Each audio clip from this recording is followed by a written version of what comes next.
You're listening to episode 44 of Literacy in Color. Welcome to the Literacy in Color podcast. I'm your host, Michelle Sullivan, a science of reading advocate with over a decade of experience as a reading interventionist and literacy coach. I'm passionate about making evidence-based instruction both effective and engaging. If you're interested in captivating our learners on reading fluently and understanding language, or as I like to call it, keeping it colorful, then you've found the right place. Each week, we'll explore intriguing lit bits and practical strategies around the science of reading and structured literacy to help you be colorful and teach colorfully. Are you ready to bring literacy to life? Let's color outside the lines and make an impact together. Welcome back to Literacy in Color. Today, I want to let you in on a little secret that has transformed my reading intervention blocks, as well as my time coaching into whole group or small group phonics lessons. It's all about structure. When I taught reading intervention, my time at the small group table always followed the same structure, the same routines. That structure did more than just help me stay organized.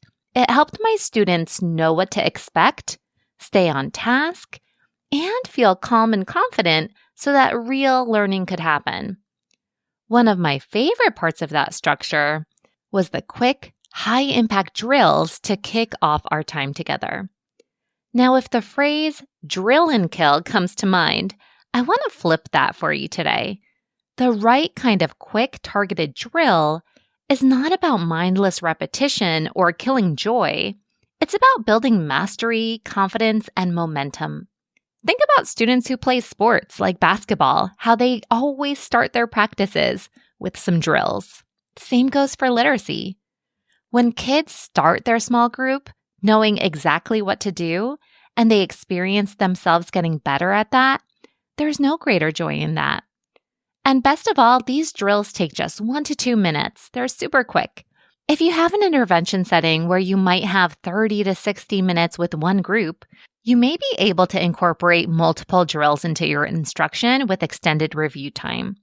However, if you're bringing these to the small group table for perhaps a 15-ish minute lesson in the classroom setting, we need to keep things short, quick, and moving. Anita Archer reminds us to keep that perky pace. And while I personally use these drills in an intervention small group setting, you can absolutely use them in your whole group phonics block as well. The key is to be prepared so you can transition from one component to the next with everyone involved. It's important to note that you don't have to do all of these drills all of the time in every single lesson. You can mix and match and alternate. The key is to be intentional and to keep it fast and fun. We're shooting for accuracy and automaticity here. So what are these drills? Let's break down the 4 essential drills I keep in my teacher toolkit: the visual drill, auditory drill, vowel drill, and blending drill. So I'll share what each of these look like in action and simple ways to scaffold them or spice them up. So number 1, let's start with a visual drill. A visual drill is simple. You're physically showing a visual of a grapheme, which is a letter or letter team working together, and students say the associated sound. So think flashcards. If I show the letter A, my students would say, A spells a. If I show a letter M, they would say, M spells m. As students learn more along your phonics scope and sequence, their responses may get more complex. Maybe I show a letter I, and they respond, I spells I and I. So that's both the short and long sounds. Maybe when you show the C, they would say, C spells k and s for the hard and soft C. Now, here are a few tips for a strong visual drill. Don't overload your deck. Start with just the graphemes that your students have learned so far. As your deck gets larger and as students are learning more and more concepts, you can temporarily retire some of the cards. so you don't have to flip through every grapheme under the sun. However, you may want to bring them back eventually and change things out at some point. Another tip is to keep those vowels in the mix. Vowels are really tricky, so we don't want them to get rusty. Also, I encourage you to mix up your cards. Shuffle your cards, or if you're using slides whole group, shuffle those every session so students don't just memorize the order as a rote routine. We want to keep them on their toes. And finally, scaffold as needed. Some people like to use cards that have a key picture under the grapheme, like an apple for the letter A. But you'll want to fade those out eventually so kids develop flexible knowledge of the letter-sound relationship. So when flashing this type of card, students might get into the routine of saying apple. We want to avoid saying something like apple, because eventually we want them to drop that keyword. We want them to have the letter-sound connection, not necessarily the keyword connection. Another scaffold is to add in a hand motion for some multisensory support. This is especially helpful for our vowel sounds. So for example, for the letter I would scratch my nose with my pointer finger vertically when saying I spells I, as in itchy, right? These hand motions can come in really handy when spelling as well. If students are stuck on a word, let's say the word is pin, and oh gosh, in some dialects, they might be unsure if you mean pen, like a writing utensil. So if there is a struggle, because we don't want to use the scaffold if it's not necessary, we can itch our nose as we say the word as a visual cue. Another joyful learning variation is to use something other than flashcards. I'm really speaking to the small group table here because this can get out of control if it was whole class. But this is where you bring out all your fun literacy tchotchkes. I have alphabet bean bags, so what I would do is I would toss the students a bean bag and they would have to toss it back with the sound, and they loved that. So visual drills are a quick cumulative review. It's not a new lesson. It's not new learning. I love how this gives students a chance to shine what they know, and it primes their brains to get ready for some heftier phonics work later in the lesson. Number 2, our second drill, we're going to talk about the auditory drill. So just like our Latin base AUD suggests, it's all about hearing. So in an auditory drill, students hear a sound and respond with the letter or letters that represent that sound. So notice I said respond. Students may say the letter or letters that represent that sound, or they may also add in a layer of writing the letter or letters that represent that sound. But I have to know I've done plenty of auditory drills that are oral only. So unlike a visual drill where you would show the letter B on a card, instead the teacher would say B, and the students would respond, B spells B.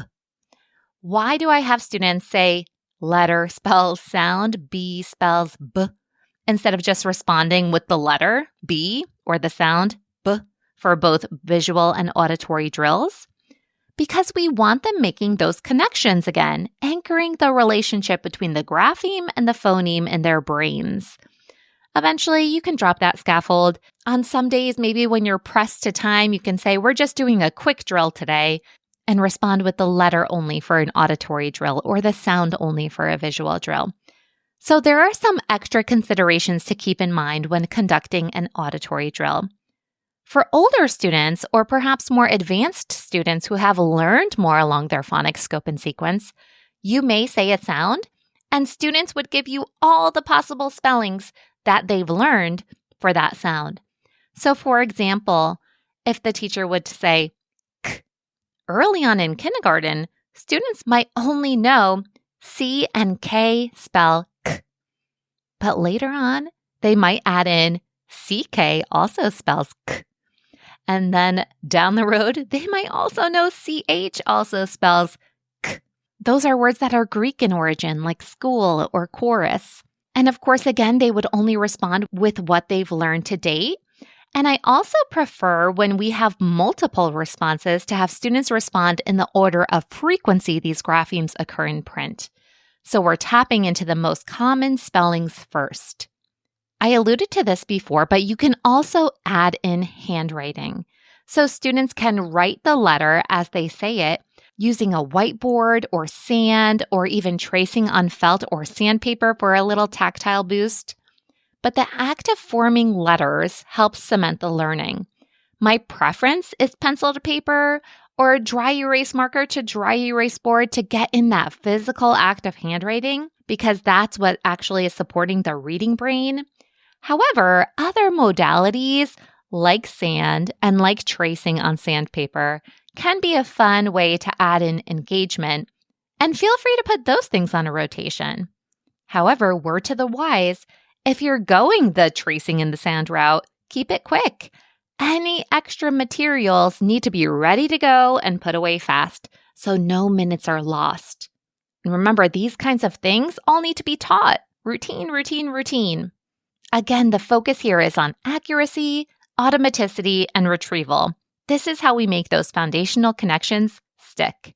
And in the intervention setting, I always like to do a visual drill before word reading and then an auditory drill before word building or dictation, because visual drills align more with the act of blending, whereas auditory drills are setting students up for that important segmenting work to spell words accurately. Next, we're moving on to drill number 3, the vowel drill. This one zooms into one of the trickiest parts of English, the vowel sounds.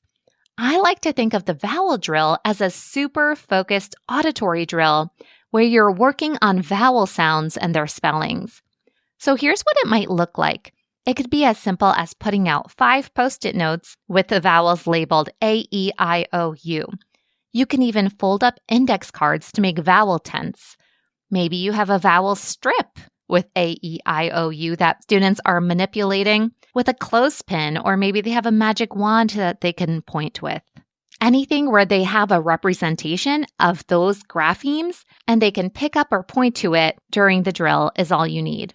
So the teacher, you would say a vowel sound, and the student would point to or tap or clip the correct letter while saying A spells ah, for example. And you don't have to go in order. Don't say ah. A spells ah. E spells eh. I spells eh. Mix it up. Keep them on their toes again. And if you really want to level it up, you can move from just saying the solitary vowel sound to an actual word. And this really helps students use that phonemic awareness skill of isolation and being able to pull out that vowel sound. So you would say a simple word like bed and have students repeat the word bed and then identify that vowel sound eh. And then again, they're pointing to or picking up that grapheme while saying E spells eh. So this drill is perfect when students are mixing up their vowel sounds. And again, you can add in those hand motions here too. So I wouldn't do the vowel drill every single day, but this is a handy drill to keep in your back pocket when students need that extra practice in solidifying their vowel sounds. And finally, we have number 4, the blending drill. And here we're tapping into phonemic awareness, the act of blending. So here's how it works. You're going to take those same cards that you used from your visual drill and build some words together. But you're manipulating one sound at a time. So for example, you would lay out the cards C-A-T, and students would blend together k-a-t, cat. Then we can change the C to an M card, and we'll blend again, m-at, mat. Now we're going to put the P card on top of the T card. And again, I'm doing a little voiceover here. You don't have to announce that you're putting the P card over the T card. But you would blend map, map. Then you're going to swap another card, maybe in a different position now. You're going to put the O card over the A card, mop, mop. And maybe you even add a Z card on top of the M card. Z-op, zop. Oh, wait, thumbs up or thumbs down? Is that a real word?